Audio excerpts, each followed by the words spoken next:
Bismillahirrahmanirrahim. Wa 'allama Adama al-asma'a kullaha thumma 'aradahum 'ala al-malaikati faqala anbi'uni bi asma'i ha'ula'i in kuntum shadiqin. Qalu subhanaka la 'ilma lana illa ma 'allamtana innaka antal 'alimul hakim. Bismillahirrahmanirrahim.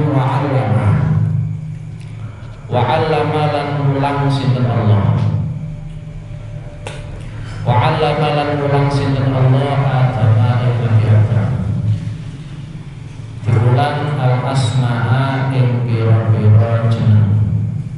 Al-asma'a ing pira-pira jeneng ay asma'al musammayati, tegese pira-pira jenenge perkara kang dijenengi. Jadi menempatkan sesuatu, menamai sesuatu sesuai dengan hakikatnya. Kullaha yasukabiyani asma. Kullaha yasukabiyani asma hattal qas'ata, sehingga mangkok. Hattal qas'ata sehingga mangkok. Wal husai'ah, wal husai'ah lan mangkok cilik. Jadi sampai jenenge mangkok gede, mangkok cilik kabeh diulang Nabi Adam. Wal fusuwati lan entut gede. Jarang buat jenenge apa. Wal fusayyat talan entut cilik. Terus misalkan wal mil bermem apa? Mungkin ya. Wal mil barofatalan sendok. Wah ini perkara-perkara sing gawe jumuk banyu ini sebagai pantingnya gelas ya sendok. Ciduk ya. Bi'an alqa gambare kelawan yento numibake sinten Allah fi qalbihi ing dalam atine Nabi Adam. Fi qalbihi ing dalam atine Nabi Adam ilmaha ing ngawerni asmaul musammayat. Berarti ulang summa arada nuli mentokake sinten Allah. Summa arada nuli mentokake sinten Allah hum ing al musammayat ayil musammayat itu tegese pira-pira kang dijenengi, perkara kang dijenengi. Wa fihi lan iku tetep ing dalem kata-kata hum summa arada taglibul uqala'i utawi ngelindihno utawa menangno pira-pira perkara kang duweni akal utawa makhluk kang duweni akal. Diketokno alal malaikati ing atase pira-pira malaikat. Alal malaikati ing atase pira-pira malaikat. Faqala nuli ngendika sinten Allah lahum marang malaikat tabki tan ora are bendes-bendasno. Tabkitan korona arep bentas-bentasno ngendikane Allah ambiuni bi asma'i haula. Ambiun nyeritakake sapa sira kabeh ni ing ingsun. Akhdiru tegese ngabari sapa sira kabeh ni ing ingsun bi asma'i haula il musammayati kelawan pira-pira jenenge mungkon-mungkon perkara kang dijenengi. Ing kuntum lamun ana sapa sira kabeh sadikina iku temen-temen kabeh. Temen bener fi anni ing dalam seturune ingsun. Iku la akhluqu ora nyiptakake sapa ingsun aklama ing makhluk kang luwih ngalim, luwih ngerti mingkun timbang sira kabeh. Aw annakum utawa setuhune sira kabeh. Aw annakum utawa setuhune sira kabeh ku ahad iku luwih berhak bil khilafati kelawan dadi khilafah. bil khilafati kelawan dadi khilafah, dadi pimpinan ning gone dhuwure bumi. Wa jawabu syarti utawi jawabe syarat rupane syarat ing kuntum shadiqin iku dalal nuduhake alaihi ing atase jawab syarti apa malafat qablahu kang tetep ing dalem sadurunge ing kuntum shadiqin. Iki kelanjutan kaitannya karo ceritanya Nabi Adam, ceritanya karo khalifah. Yang pertama adalah kaitannya wa'allama Adam al-asma'a kullaha. Jadi pertama kali Nabi Adam itu diciptakan, kemudian dihidupkan. Pertama kali yang diisi oleh Allah Subhanahu wa taala ning Nabi Adam itu kaitannya karo jeneng-jenenge perkara. Jadi ono taklim, ono pendidikan, ada pengajaran dari Allah Subhanahu wa taala ning Nabi Adam kaitannya dengan nama. Karena gini, Islam itu memandang sebuah nama sesuatu, entah itu apapun, itu nanti diposisikan sesuai dengan sesuatu tersebut. Ya cara saiki ya bahasane ya statusnya perkara piye carane status itu nempel ning gone perkara sing layak yang berhak mendapatkan status itu. Contoh kayak gini. Di antara kehebatan Islam itu adalah mampu menemukan bahwa Tuhan kita itu adalah Allah. Jadi memberikan nama bahwa Tuhan itu adalah Allah itu adalah prestasi Islam. Jadi nilai positif yang dimiliki oleh Islam. Karena kalau hanya menemukan bahwa Tuhan itu ada, itu banyak agama-agama yang di situ mengatakan bahwa Tuhan itu ada. Kemudian dari Kristen ada Tuhan Bapa, Tuhan Ibu, Tuhan anak-anak. Kemudian nanti Buddha Tuhannya juga berbeda dengan Islam dan seterusnya. Sehingga dalam khazanah keislaman itu adalah prestasi Islam mampu menentukan bahwa Tuhan itu adalah Allah Subhanahu wa taala.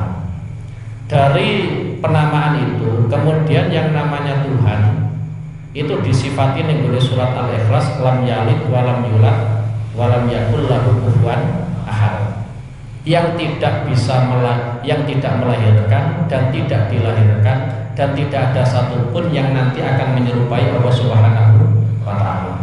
Dengan sifat-sifat itu nanti kita akan mengetahui seberapa jauh kehebatan Tuhan kita dibanding Tuhan-Tuhan kelompok sebelah. Semisal kayak gini, walam yakun lahu kufuwan ahad. Ya kita terang surat Al-Ikhlas kan sampai kan mantap tenanan lho ya. Mantap ya. Ya simpel susah ya, simpel. Walam yakun lahu kufuwan ahad. Memang pangeran itu jelas no, bahwa Allah Subhanahu wa taala itu adalah zat yang tidak disamai oleh siapapun. Dengan sifat yang seperti ini, maka kita mampu menerapkan ada sebuah kata-kata yang di situ hampir mirip untuk Allah dan untuk makhluknya, tapi kita tempatkan pada posisi yang berbeda. Contohnya tadi, ini perbandingan antara Allah dengan Nabi Muhammad. Allah itu juga memiliki sifat Rahim. Karena kita sering mengatakan bahwa Bismillahirrahmanirrahim, ya, bahwa Asmaul Husna ya Ar-Rahim itu diantaranya. Kemudian Nabi Muhammad sendiri itu juga memiliki sifat yang namanya Rahim. Dalam redaksi sebagian ulama mengatakan namanya Kanjeng Nabi itu diantaranya adalah Rahim. Buktinya sampai yang moco, ya, moco berjanji atau apa kan wonten ya. Laqad ja'akum rasulun min anfusikum azizun 'alaihi ma 'anittum harisun 'alaikum bil mu'minina raufur rahim. Jadi Kanjeng Nabi itu juga memiliki sifat rahim, juga memiliki sifat rauf. Tetapi karena memang dari awal itu Kanjeng Nabi Muhammad itu adalah makhluk, sedangkan Allah Subhanahu wa taala itu adalah Tuhan. Yang namanya Tuhan itu walam yakun lahu kufuwan ahad. Maka dalam sisi penerapan kata-kata Rahim itu pasti berbeda. Rahman atau Rahim ya, sifat Rahim yang dimiliki oleh Allah Subhanahu wa taala itu jauh berbeda dengan sifat Rahim yang dimiliki oleh Rasulullah Sallallahu Alaihi Wasallam. Karena gambarannya kayak gini. Ketika saya mengatakan, bocah ini ngantuk, si A ngantuk. Kemudian saya mengatakan wedhus iki ngadeg. Artinya kata-kata yang saya gunakan itu sama-sama ngadeg. Tapi binisbat ngadeg iku kok tek nisbatno ning gone menungso, sing jenenge ngadeg lho sikil loro. Nek nganggo tangan bareng ya jenenge berangkang. Tapi kalau kata-kata ngadeg itu kita nisbatno ning gone wedhus itu pasti nganggo sikil papat. Nek nganggo sikil loro itu jenenge lagi atraksi. Artinya redaksi kata-katanya itu sama-sama ngadeg. Tapi kalau untuk manusia ternyata menggunakan 2 kaki, tapi nek kanggo wedhus ternyata menggunakan 4 kali. Itu sama seperti kita mengkaji, membahas tentang kata-kata rohim itu dinisbatkan kepada Allah Subhanahu wa taala dengan rohim yang kita nisbatno kanggo Kanjeng Nabi Muhammad sallallahu alaihi wasallam. Dan masih banyak yang lainnya. Mulane kalau kita menghadapi kata-kata dari Al-Qur'an yang di situ terkesan itu sama dengan makhluk, maka kita pasrah mawon. Contoh diantaranya adalah yaduwa fawqa aydihim. Yaduwa fawqa aydihim, bahwa tangane Allah Subhanahu wa taala itu di atas tangane kaum. Bahasanya itu adalah yadun. Yadun itu kalau kita artikan secara tekstual itu namanya tangan. Kemudian sampai menggambarkan tangannya pangeran kok anu apa? Iku ora urusanmu, ora usah tekan ngono sampeyan ya. Wis pokoke pasrah bahwa maknane ya tuwa ya tangane pangeran. Wujudnya seperti apa, bentuknya seperti apa, kita pasrah kepada Allah Subhanahu wa taala. Karena pasti dengan arti yang berbeda. Jangan kita bayangkan kemudian seperti tangan kita ya duweni driji dan seterusnya, jangan. Nah itulah bahasa-bahasa dari Al-Quran. Mulai betapa pentingnya nama di dalam khazanah keislaman.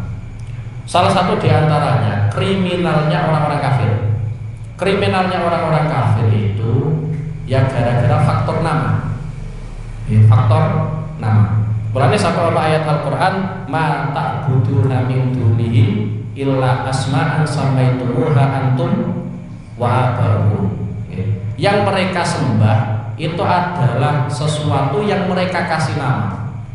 Barokah dikasih nama akhirnya ternyata berdampak sesuatu yang diciptakan sendiri akhirnya disembah. Contoh tragedi Mekah. Tragedi Mekah itu berhalanya kan macam-macam. Ono Lata, ono Manat, ono Uzza.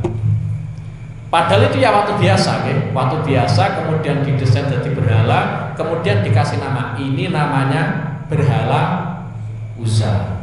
Ini berhala namanya Lata dan seterusnya. Efek dikasih nama, akhirnya ada simbol-simbol yang di situ layak untuk dihormati, layak untuk disembah. Lebih itu nek kita nggih, nek ana watu kemudian didesain jadi apa? Patungnya Pak Karno. Iki ya jenenge patungnya apa? Bung Karno. Jadi ini efek dari sebuah nama ya.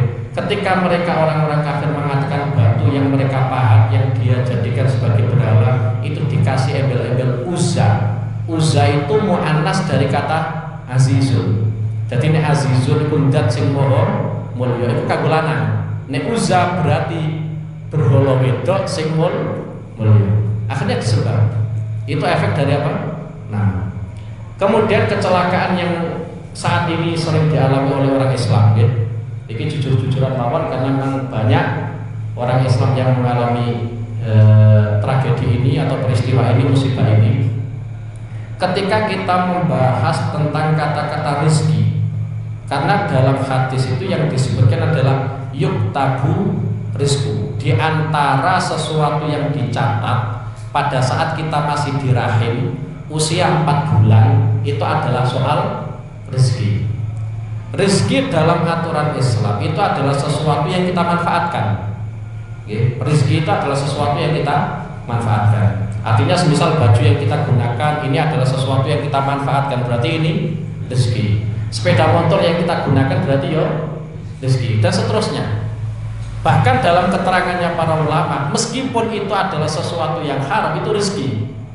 Ono wong korupsi, hasil dari korupsi dipangan itu ya termasuk rezeki. Mulanya dalam ajaran Islam kok ono rezeki halal, ono rezeki haram. Kemudian kita gara-gara pikirannya kita urusan duit wae. Kemudian kita memposisikan kata-kata rezeki ini ning posisinya duit. Jadi nek ora duweni duit, kemudian dia mengklaim, "Cah ora duwe rezeki belas." Ono belase barang sing ora mati. Padahal sampean sehat itu ya rezeki, sampean dikasih keimanan itu ya rezeki. Sampean iso duweni bojo ya sapa rezeki kan.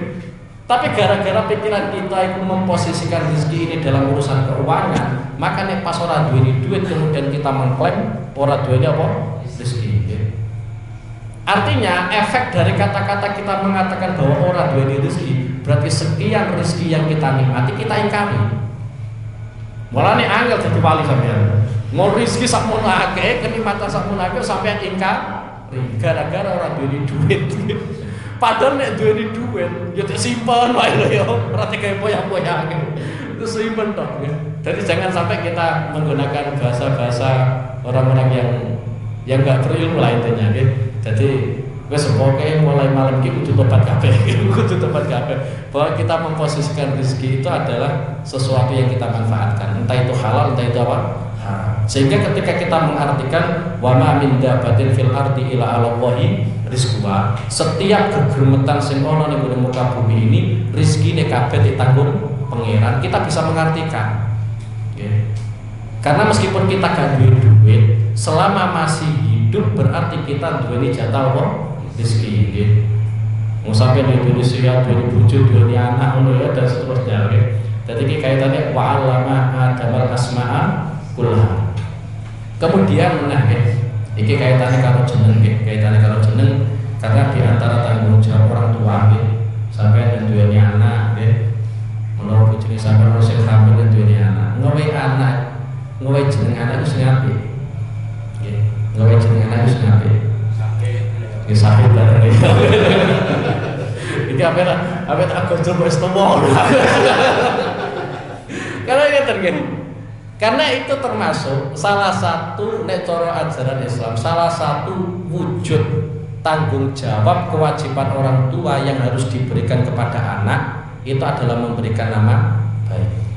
Tidak harus nama itu bahasa Arab, ya. Tidak harus nama itu bahasa Arab. Mulane Kanjeng Nabi itu seringkali ketika menghadapi para sahabat yang dalam tanda kutip namane kok elek, iku seringkali Kanjeng Nabi itu merubah jenenge. Wonten sahabat niku jenenge Hazim. Hazim itu maknane iku susah. Nggih. Dadi jenenge Hazim maknane susah. Sowan ngene Kanjeng Nabi ditakoki jenengmu sapa? Hazim. Kemudian Kanjeng Nabi spontan ya merubah wae. Jenengmu saiki ganti Sahal. Dadi nek Hazim maknane susah, nek Sahal maknane gampang. Nggih, gampang. Ternyata sahabat yang dikasih nama oleh Rasulullah SAW ternyata betul kerso. Prinsipnya sahabat itu iki jeneng saka bapakku. Iki jeneng saka bapak. Karena nama Hazim itu artinya susah, akhirnya kesusahan itu bukan hanya menimpa orang yang memiliki nama, tapi juga nggone anake, bahkan nggone putune. Bahkan sampai putune wis dadi wong alim iku nate ngakoni uripku susah itu gara-gara aku duweni mbah jenenge Hazim, jenenge merubah Kanjeng Nabi, ternyata piyambake boten kersa. Dadi merubah jeneng boten apa-apa nggih. Merubah jeneng boten apa-apa. Sampeyan sing jenenge elek-elek artine kok elek-elek nggih. Kaya lantik bareng jenenge apa artine aku ya ora ngerti. Yo takokno empok lho tenanan.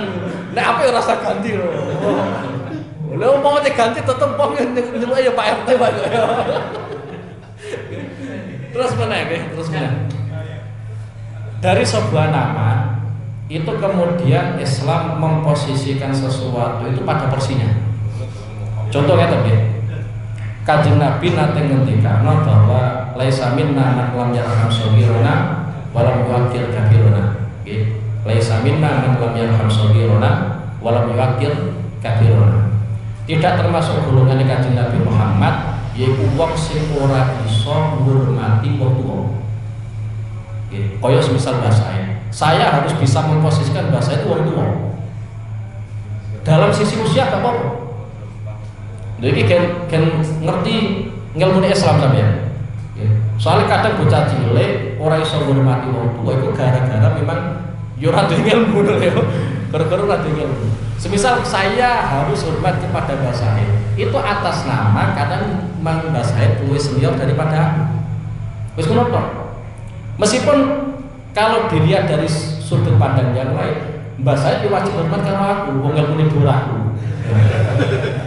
Sehingga gini, artinya gini loh ya. Mbah Said yo hormat karo aku karena memang atas nama saya membawa ilmu. Aku yo hormat karo Mbah Said atas nama dia lebih sepuh daripada aku kan ngono. Dan itu ditunjukkan. Salah satu contohnya. Wonten keluargane Kanjeng Nabi Muhammad niku nggih termasuk misalnya Ibnu Abbas niku nate pireng setunggal hadis sing riwayat no sahabat tidak dari ahlul bait. Ya, jadi kalau ahlul bait itu adalah keluargane Kanjeng Nabi. Lagi antara ahlul bait itu adalah Ibnu Abbas. Ibnu Abbas niku pada saat Kanjeng Nabi kapundhut, Ibnu Abbas ku yuswane isih 15 tahun. Tapi sekali. Tapi karena memang Ibnu Abbas itu haus akan ilmu, kemudian beliau krungu ana sahabat Ansor apal siji hadis langsung saka Rasulullah sallallahu alaihi wasallam. Akhirnya Ibnu Abbas kuwi ngejak koncone sowan marang ninggone omahe sahabat sing apal hadis ini. Bareng tekan ngarepe rumah, ternyata tuan rumahe dalam kondisi sare. Akhirnya Ibnu Abbas ninggone ngarepe rumah, wis sampai keturunan ninggone ngarepe rumah. Bareng pintu dibuka oleh tuan rumahe, ternyata tengah jeng pintu ono karo Ibnu Abbas. Sampai tuan rumah ini ngomong ninggone Ibnu Abbas, "Maha jatuh. Keperluanmu apa sampai begini ini?" Jawab Ibnu Abbas, "Aku krungu siji hadis sing sampeyan pireng langsung saka Kanjeng Nabi."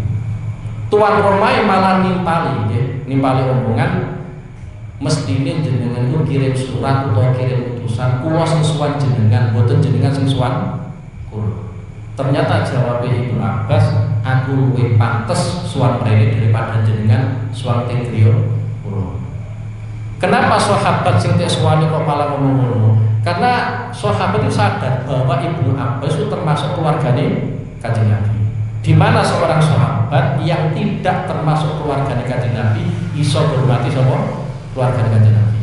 Lah Ibnu Abbas karena beliau yang butuh untuk meriwayatkan hadis, akhirnya beliau sing sowan. Mulane kudune iso ngono ya. Aku yo hormat sampean sampe yo kudu hormat aku lho ya. Wes, dadi saya saling menghormati. Ya, saling menghormati. Di antara mana ya? Di antara mana? Sayyidina Ali. Ya, Sayyidina Ali niku nate ajeng salat jamaah di masjid. Kita kenal Sayyidina Ali itu adalah Babu Madinatul Ilmi. Jadi pusat ilmu itu adalah Rasulullah, pintunya itu adalah Sayyidina Ali. Ini kok ajeng ngelampahi sholat jamaah di masjid. Baru berangkat mau masjid, ternyata tengah jenis Sayyidina Ali itu yang sepuh. Sayyidina Ali orang ngerti, nek wong tua kuwi Nasrani. Akhirnya Sayyidina Ali melakoni, ya ora wani banter, ya ora wani nyelip. Nggih, ora wani banter, ya ora wani nyelip. Bareng tekan pedhek masjid, wong tua kuwi ternyata orang masjid. Nggih, orang masjid. Tetapi kalau Sayyidina Ali, kok jenengan mboten mlebet masjid? Wong tua iki ya jawab, aku iku Nasrani. Ya wis, kadung hormati ya menang. Akhirnya mlebet masjid Sayyidina Ali. Bareng mlebu masjid kepagi kalian Kanjeng Nabi. Itu takoki, "Kenapa kok terang?" Mantu sing sange. Takoki mertua seperti yang kenapa mau terang? Akhirnya Sayyidina Ali cerita, "Kula mau sampeyan berangkat, kira-kira nek waktu itu nyanda. Tapi gara-gara tengah jeng kula wonten tiyang sepuh, nggih, kula akhirnya nglampahi alun-alun. Gara-gara aku mlaku alun-alun, akhirnya ya sholatnya ketinggalan kayak ini. Bareng pedhe masjid ternyata wong tua iki wong Nasrani. Ternyata Sayyidina Ali pada akhirnya dipuji-puji oleh Rasulullah karena mampu menghormati wong sing luwih dan itu beda agama. Dan itu beda agama. Cerita ini disampaikan oleh banyak habib. Jadi Sayyidina alim kaya ngono mampu menghormati wong tuwa dalam tanda kutip agamanya berbeda. Sing nyanjung ternyata juga siapa? Kanjeng Nabi Muhammad sallallahu alaihi wasallam. Jadi itulah ajarannya para sahabat, ajarannya orang kuno ya seperti itu. Wa 'allama Adam al-asma'a kullaha. Kemudian teng mriki Imam Suyuti jelasake bi an al-qafi qalbi ilma. Pangeran meletakkan ilmu pengetahuan tentang sebuah nama itu ning atine Nabi Adam. Iki nuduh bahwa ilmu itu intinya adalah di dalam hati. Orang pada tulisan. Orang pada tulisan.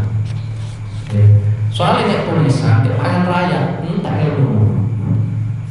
Tapi nek ilmu itu ning hati, maka ning ngono ya ora bakal tek. Mulane ilmu sing tek gawa wong alim kabudut iku soalnya ilmune wong alim iku rata-rata wis ning apa?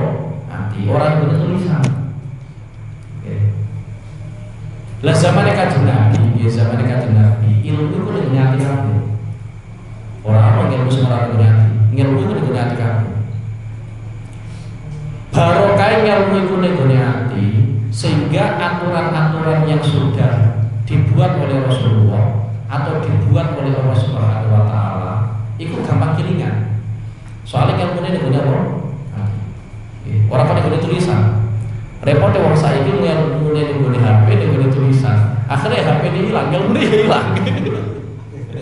Tulisannya hilang ya akhirnya apa? Ilmune hilang. Mulane kuwi di antara salah satu etikanya nih, salah satu etikanya untuk akhlaki wong golek ilmu kuwi nek cara aturan Islam hati itu terus. Hati itu terus. Tujuannya apa? Supaya ilmu itu gampang mlebu hati. Di antara yang pernah dialami oleh Imam Syafi'i itu dalam tanda kutip nate mempelajari sebuah ilmu tapi piyambake itu kangelan. Sampai piyambak ini kusuwan di guru-gurune ingkang asmanipun Imam Waqi'. Imam Waqi' itu guru Imam Syafi'i. Matur nih guru Imam Waqi', kenapa kula niku sering lali? Jawab Imam Waqi', ternyata sampeyan sering lali gara-gara sering maksiat. Berarti maksiat itu iso ngilangno ilmu. Lah kenapa kok iso ngilangno ilmu? Karena memang bertolak belakang. Maksiat itu adalah sebuah kegelapan, sedangkan ilmu itu nur, cahaya. Jadi nek atine sampean kok wis peteng dedet nggih. Nur ape mlebu wis kangelan kabeh. Ora ono lawange, ora ono jendela lagi. Wis banget apa? Angel. Saking petenge atine gitu. Lah ati kuwi peteng gara-gara sering apa? Maksiat. Ya. Wis iki bi'an al-qafiqal bihilma. Semono uga Kanjeng Nabi itu juga ditaklim, dididik oleh Allah Subhanahu wa taala, langsung Quran itu mlebu atine Kanjeng Nabi. Langsung mlebu atine Kanjeng Nabi. Lah pada saat pertama kali Kanjeng Nabi ku nampa wahyu rupa Al-Qur'an iku saking mungkin dalam tanda kutip kalau orang biasa itu saking khawatir Kanjeng Nabi nek ora hafal. Iku ketika malaikat Jibril itu menyampaikan wahyu berupa Al-Qur'an, durung bariku langsung ditiru. Cara gampangane umpama nggih, malaikat Jibril ku ngulang Al-Ikhlas, qul huwallahu ahad. Ngene ku durung sampai ahad. Kanjeng Nabi wis niru, qul huwallahu ahad. Iku pertama kali Kanjeng Nabi menerima wahyu Al-Qur'an. Kemudian dawuh Allah Subhanahu wa taala, aja ngono carane. Carane malaikat Jibril maca gambar dhisik, bar kuwi sampeyan lagi apa? Ya. Lah kenapa Kanjeng Nabi kok pertama kali sistemnya seperti itu saking khawatir Kanjeng Nabi lali. Padahal Kanjeng Nabi enggak tahu lali. Tapi khawatir Kanjeng Nabi lali karo Al-Qur'an. Terus kemudian sampai ayat ini bi'an al-qafiqal bihilmaha iki nuduhno bahwa darajatul anbiya kuwi fawqa darajatil malaikat. Derajate para nabi kuwi sak dhuwure derajate malaikat. Meskipun yang namanya itu adalah manusia, tapi derajat para nabi sanggure malaikat. Di samping niku wonten keterangan ingkang jelasake bahwa memang ada tahapan-tahapan. Posisi yang pertama atau klasemen yang pertama itu adalah para nabi. Para nabi. Kemudian klasemen yang kedua itu malaikat, tapi malaikat sing khos-khos. Malaikat sing khusus-khusus kayak jadi malaikat Jibril, malaikat Mikail, malaikat Israfil ya seperti itu. Kemudian tingkatan yang ketiga itu adalah orang-orang yang di situ diistilahkan para ulama wong khusus, koyok sekelas Sayyidina Abu Bakar, Sayyidina Umar. Itu klasis angguri malaikat. Lah klasemen sing nomor 4 yaitu malaikat-malaikat sing umum. Malaikat-malaikat sing umum itu koyok semisal malaikat hafadhah, malaikat sing jaga kita. Mulane sampean nek turu ora ana nyamuk mlebu kupinge sampean. Ora ana semut mlebu kupinge sampean. Iku gara-gara ono sing jaga.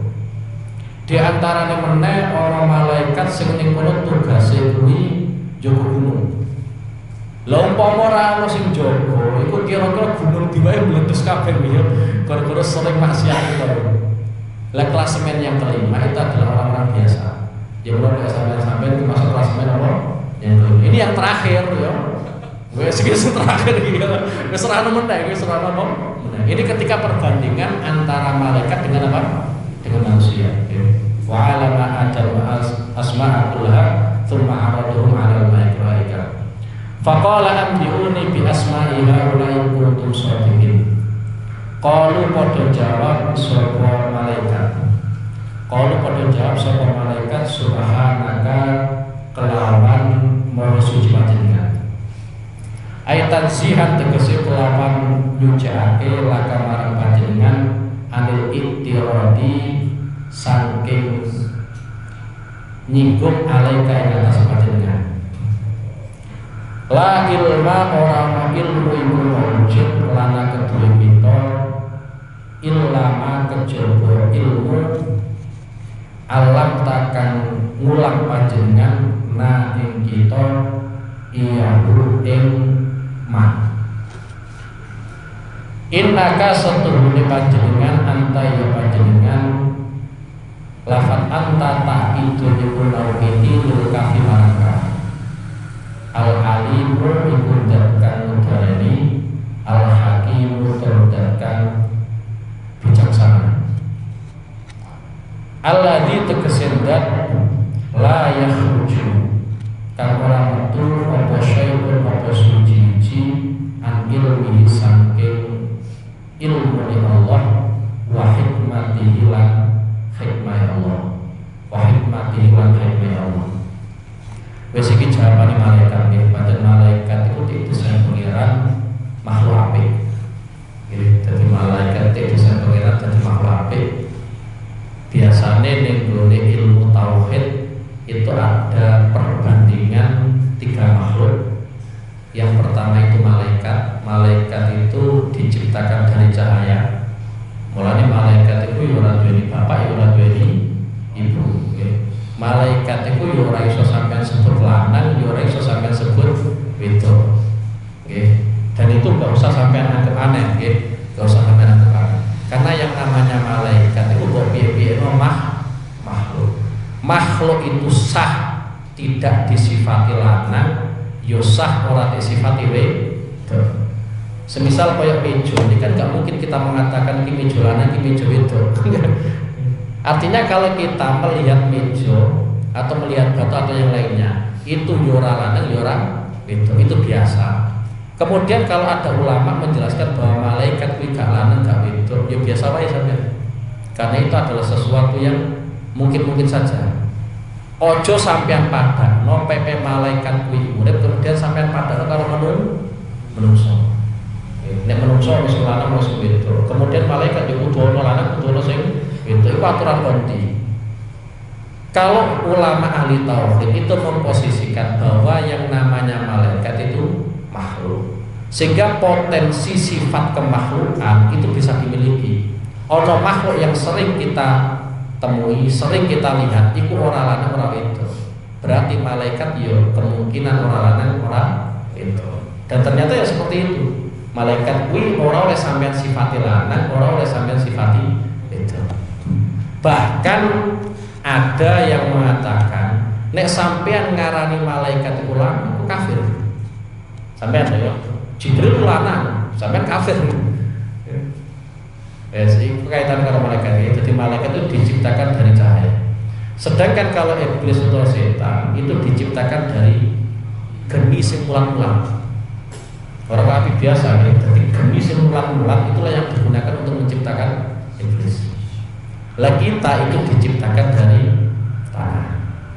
Itu pun Nabi Adam. Sedangkan selanjutnya itu diciptakan dari air mani. Nek malaikat itu memang tek desain pangeran dari makhluk yang senantiasa taat. Jadi orang mungkin orang malaikat kok nek ono nglakoni apa? Maksiat. Sing jenenge malaikat mesti nglakoni. Lah sing jenenge iblis tek desain pangeran pancen gawe maksiat. Lah yang tengah-tengah itu adalah kita. Nggih. Yo kadang apik, kadang nggih. Mulane sampean ora usah kesusu nuntut wong liya kon apik. Apa meneh sampean nuntut kiai ini kon apik bareng gak usah. Ngene. Karena kita itu dari awal desain potensi apik ya potensi wis. Mulane biasane nek kiai-kiai sing mau itu al-insan mahalul khata' wan isyan. Menungso panggonane salah dan lali. Lha iku sapa wae menungso. Nggih. Wes dadi sampean salah, ya pancen gawan urip salah ngono ya. Sepenting sampean tobat, ya sepenting sampean apa? Tobat. Dadi kaitane karo Nabi Adam menawi. Kemudian saka Nabi Adam iki yang berikutnya itu adalah nuduhno nggih. Pentingnya pendidikan. Sekelas Nabi Adam saja itu dididik oleh Allah Subhanahu wa taala. Rupanya wa'allama Adamal asma. Kemudian Kanjeng Nabi sendiri itu juga seringkali dididik pengira. Ya pancen ora tau sekolah, MI ora tau, MTS ora tau, iku Kanjeng Nabi. Tapi sing didik iku langsung Allah Subhanahu wa taala. Iki pentingnya taklim, ya, pentingnya pendidikan.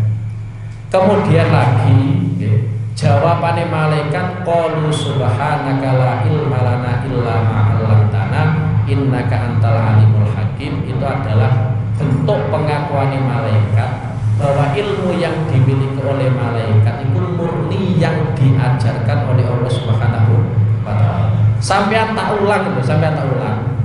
Sak jam paling berapa persen sing mlebu atine sampean? Iku sing mlebu. Durung sing nginceng barang ya. Jadi simbol itu paling berapa persen? Lah semuanya itu adalah karena Allah Subhanahu wa taala.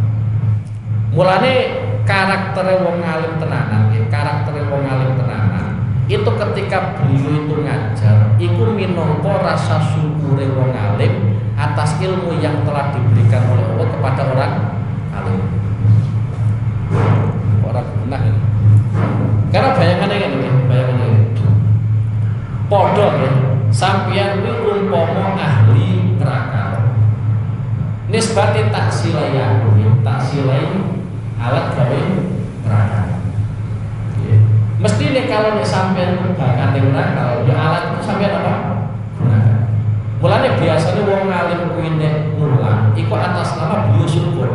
Ada ilmu yang dititipkan oleh Allah Subhanahu wa taala di hati wong mulang. Karena gak sembarangan, gak sembarangan. Orang yang diajar Rasulullah SAW itu juga tidak ada jaminan wong iso. Bukan karena pendidikannya Kanjeng Nabi salah betul ya. Karena memang pada saat Kanjeng Nabi itu memberikan pengajaran, ternyata orang tersebut tidak dapat hidayah. Semisal di antaranya ini, Kanjeng Nabi itu ketika menyampaikan sing ngrungokno apa sing disampaikan Kanjeng Nabi itu bukan hanya orang Islam. Bahkan yang mendengarkan itu adalah orang-orang kafir. Mulanya sampean ya nggak usah kaget ketika mendengarkan ayat ya ayyuhal kafirun la a'budu ma ta'budun. Karena memang sebagian yang diajarkan oleh Rasulullah itu ternyata yang mendengarkan adalah orang kafir. Tapi karena memang orang kafir itu tidak mendapatkan hidayah, maka yang diajarkan oleh Rasulullah SAW itu sama sekali gak efek dengan hati ini. Lah kadang sampean tak ulang kelas kuliah rasa kelas Nabi, tapi mlebu atine sampean. Iku nuduhno ngelmu sing sampeyan gawa iku murni saka Allah Subhanahu wa taala. Lah dene kok ana wong alim iku minangka wasilah tok. Nggih, tetep ngelmu sing sampeyan gawa iku saka Allah Subhanahu wa taala, bukan dari saya. Lah umpama aku sing dadekno sampeyan ngalim nggih, umpama satu contoh nggih. Mestine sampeyan aku ya koyo sampeyan ngalim-ngalim ngono pengen. Kira-kira tak ulang semisal terus gawe majelis dhewe kira-kira. Tapi kan gak iso.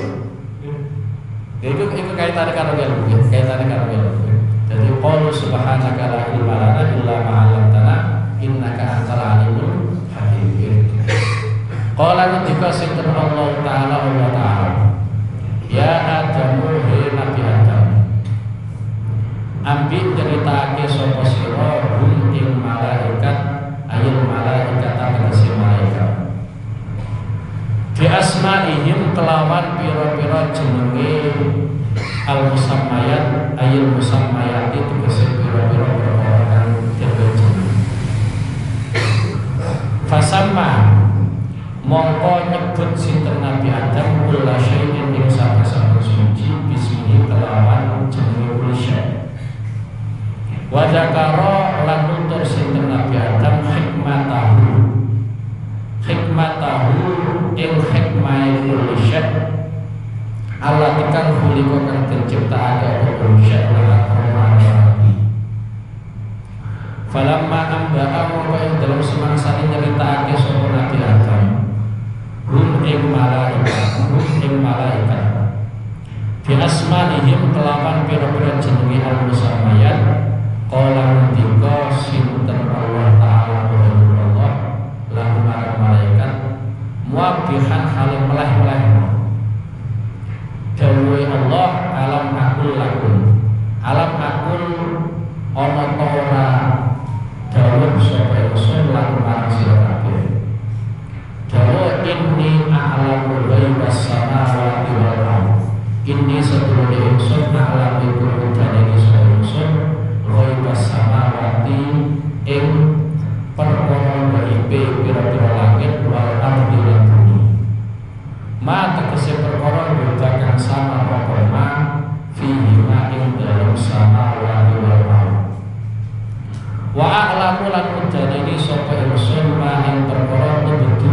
kang padha ngetokake sapa sira kabeh itu diurungan tegese ngetokake sapa sira kabeh mingkau likum saking ucapane sira kabeh. Rupane ucapan ataj'alu fiha ana ta dadekake sapa sira fiha ing dalem al-ardi ila akhiri tumeka akhire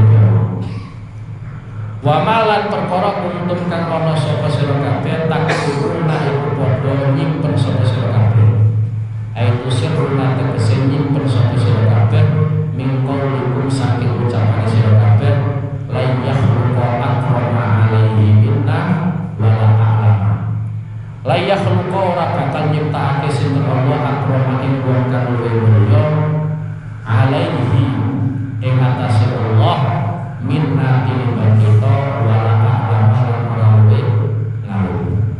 Wis iki dadi Nabi Adam kunci kon nyeritakno ning gone malaikat. Jadi orang alim itu pancen dalam kondisi-kondisi tertentu pancen wajib ngetok. Orang kamu sunnah Allah ngetok. Jadi wajib ngetok.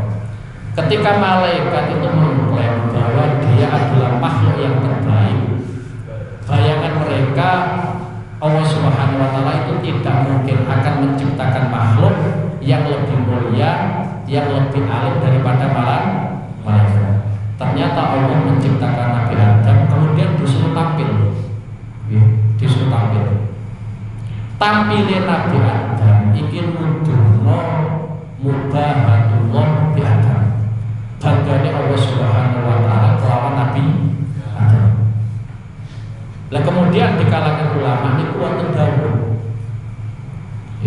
Sangka ayat iki tasrifun lil aba wa tasrifun lil abna.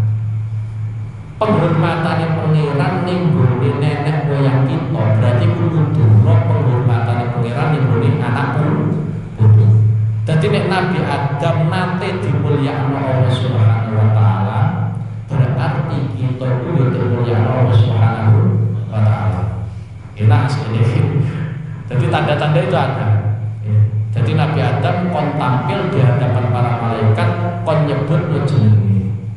Lah setelah Nabi Adam menyelesaikan tugasnya, kemudian Allah Subhanahu wa taala ngendikani alam aqul lakum inni a'lamu ghaibas samawati wal ardi wa a'lamu ma tubduna wa ma kuntum taktumun. Wis iki mulane sampai merasa keren wong nggih. El-el kuwi rame wong liya. Artinya ngene iki. Nek tek delok sisi materi, malaikat itu dari cahaya, sedangkan Nabi Adam itu dari tanah liat. Mestinya lebih terhormat malaikat dibanding Nabi Adam. Tapi pangeran itu ngersakno Nabi Adam itu luwih mulya daripada malaikat. Mulane ora usah ngremeh. Mungkin sampean saiki luwih goblok daripada aku. Lah menawa anak putumu luwih ngalim daripada anakku. Betul sakit kan? Ora iso sampean. Jangan-jangan orang yang di situ pada saat ini goblok, mungkin suatu saat itu sudah tinggal. Jadi kita nggak boleh melihat seseorang itu hanya dari luarnya. Karena di antara pengalaman, pengalamannya para kaum sebelumnya, di antara orang kafir menghina Nabi Nuh itu karena mereka nyawang Nabi Nuh itu adalah basyarun misluna, itu adalah manusia seperti kita. Tapi orang nyawang bahwa Nabi Nuh itu manusia yang diangkat oleh Allah jadi seorang Rasul. Mulanya kalau ajaran Nabi Muhammad, ajaran ulama kita kan sudah enak. Muhammadul Bashar la kal bashar. Kanjeng Nabi Muhammad itu adalah manusia, tapi tidak seperti manusia biasa. Bal huwa kal yaquti bainal hajar. Nabi Muhammad itu laksana batu yakut di tengah-tengah kerikil. Itu ajarannya ulama kita. Jadi sampeyan itu nyawa, ojo delok padha mungsane. Kadang kan ono cilikane mulo bareng nyolong bareng, kadang ono bareng gede-gedene sing siji sugih sing siji miskin. Utawa sing siji alim sing goblok. Mestine tek delok oh iku wong alim. Lha iki lah ajaran Quran, ajaran hadis seperti ini. Dan ini ketika diterapkan ternyata menjadi kunci kesuksesan. Sering tak cerita bolak-balik, Sayyidah Khadijah itu sampai menjadi wanita yang terhebat itu karena nyawang garwane sing rupane Kanjeng Nabi iku nabine pangeran. Jadi orang kok hanya sebatas iki bojoku mboten, tapi beliau mampu nyawang bahwa itu adalah nabine pangeran. Nek nabine pangeran berarti ya kudu tak hormati tenan. Mulane bayangane Sayyidah Khadijah ketika menikah dengan Kanjeng Nabi, orang kok beliau pengen dilayani, tapi justru beliau itu berusaha untuk melayani Rasulullah. Apapun yang menjadi keperluan Rasulullah, beliau berusaha menjadi orang yang pertama kali untuk menyiapkan itu. Karena beliau mampu nyawang, iki ora kok hanya bojoku tok, tapi iki adalah utusane. Lah koyo ngono sih. Iki ora kok kancaku, iki bosku lho. Iso ta ya? Iso. Lah karena itu yang diajarkan. Karena kalau kita lihat, iki sama-sama manusia, iki podo konco. Ternyata siji ngalem siji gak.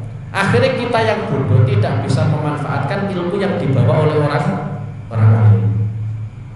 Mulai sampai pengajian bolak-balik ora ono manfaate. Kenapa? Karena orang yang terdekat sampean sing nggowo ilmu ora sampean hormati, sing atuh sampean hormati, kok keliru to. Nek sahabat boten ngoten. Berulang kali saya sampaikan, Sayyidina Ali pernah yang misanan kalian Kanjeng Nabi. Tapi ketika beliau masih kecil, ngancani Kanjeng Nabi itu diantara sing tik peseno Abu Thalib ning gone Sayyidina Ali, wis kancani Nabi ini pangeran. Itu diantara wasiat. Jadi orang kancani pisanan mboten, tapi kancani Nabi Nabi.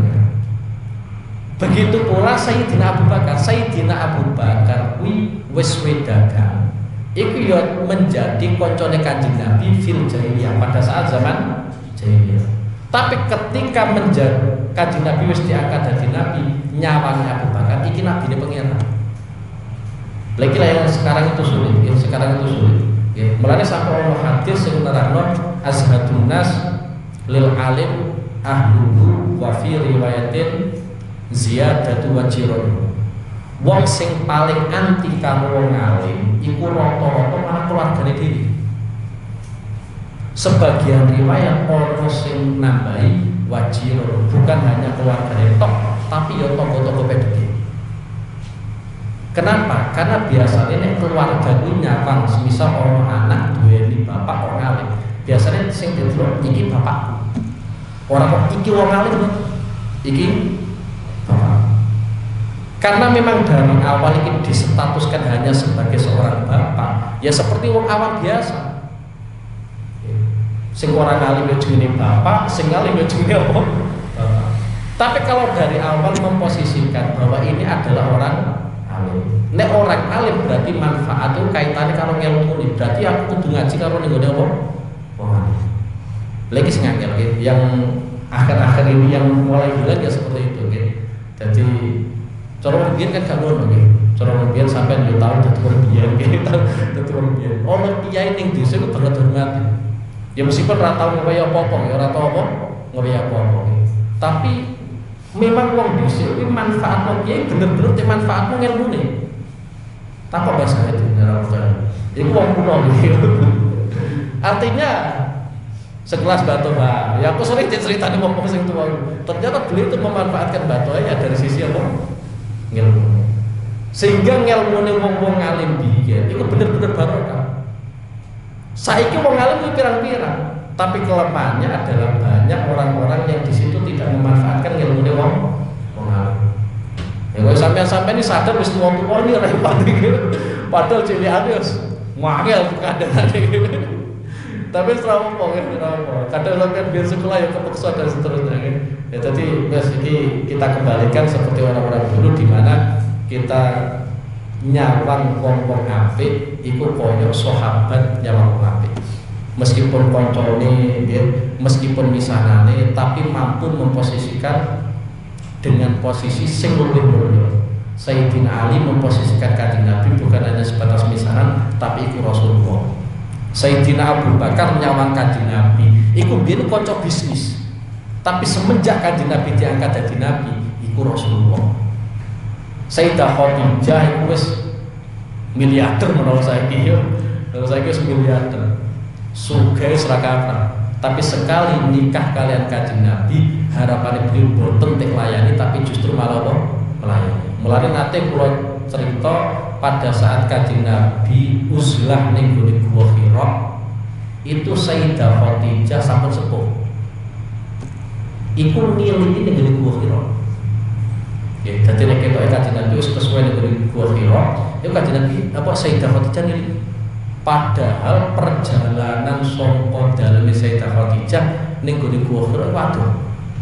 Sampeyan ning Merono, ya, sampeyan ning Merono. Daleme Sayyidah Khadijah itu pedhek Masjidil Haram. Engko nek sampeyan jak jalan-jalan, sampeyan takok Gua Hira endi? Engko jare waduh. Iku Sayyidah Khadijah wis sepuh, iku nilai ning Gua Hira. Delok-delok. Nggih, delok-delok. Nek sekiranya Kanjeng Nabi kok fokus ibadah, Sayyidah Khadijah langsung mundur malih. Kanjeng Nabi gitu tapi nek sekiranya Kanjeng Nabi kok niku membutuhkan sesuatu, Sayyidah Khadijah iku siap. Nggih, dadi ki wong wedok sing ning kono pas nikah kalian Kanjeng Nabi ku harapannya orang kok dilayani tapi apa? Memberikan pelayanan. Mulane maklum nek Sayyidah Khadijah kuwi untuk salam saka pengiran, untuk salam saka malaikat Jibril. Cawisan swarga. Lha wong kok koyo bar Sayyidah Khadijah iku ora mungkin dihisab, ya langsung mlebu apa? Untuk salam saka pengiran. Sampeyan lagi untuk salam saka kancane kayak dini apa ya. Terus Sayyidah Khadijah itu salam sama pangeran, terus salam sama malaikat Jibril. Sampai Kanjeng Nabi dipesan kalian malaikat Jibril sampai no wa absyir jenengan sukani kabar bahagia fi jannatin kelawan swarga. Jadi Sayyidah Khadijah itu cari-cari swarga. Islam mungkin melewatin rokok padahal tidak mungkin, jadi langsung berdoa swarga. Wa dzkur idhul nalil